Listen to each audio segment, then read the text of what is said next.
Ujeli smo glasbenika, legendarnega Toneta Rusa. Tone, pozdravljen. Dober dan, Tanja. Najprej te moram povprašati o tem, glede na to, da se bliža konec leta, čas hitro teče, a letos bo tradicionalni koncert Fantov z vseh vetrov v dvorani Marof v Novem mestu. Moram reči, da je škoda, bom rekel, v imenu gledalcev ali pa tistih, ki so ta koncert gledali, veliko nas preganja, pa vsem ga ne bo. Neke razloge imamo, da odlašamo to. Tudi leta smo to spustili, mogoče pa naslednjo leto.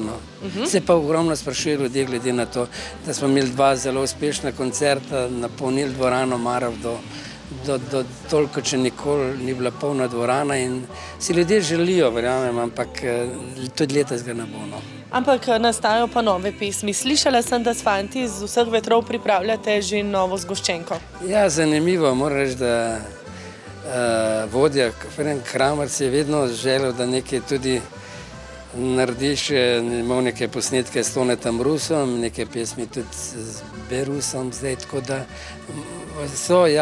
snimamo zdajle in se napoveduje nov CD, tudi s fanti vseh vetrov z novimi vižami. Kdaj pa naj bi šel? Je še letos. Tle nisem jaz tako močan, kar se tega tiče, ampak so pa že narejeni plejbki, tako da zdaj gremo v studio posnet stvari.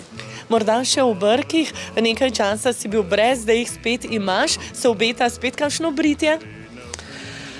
Pa mislim, zanimivo te Brki, moram reči, da ta vdaja je bila zelo gledana, kjerkoli po Sloveniji sem, je bilo to stalno vprašanje, zdaj je Marus Brke, jih nima.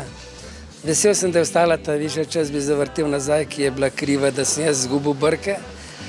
Moram reči, da kar eno leto sem ogromno pohvalil, koliko sem zdaj mlad, pa tako, to sem, ne vem, enkrat sem se pa kljub temu malo pogledal v špegel, zjutraj jaz sem rekel, tele Brki tega Rusa ne naredijo, kaj jih nisem imel, čist nič mlajšega.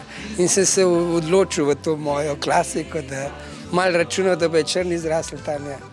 Ni mi uspelo, ampak zdaj pa ne vem, če bi bila še kdaj možno zmagati, bi dal še enkrat Brke stran, da videl, pa se res dokončno odločil, jih bom moval, ne.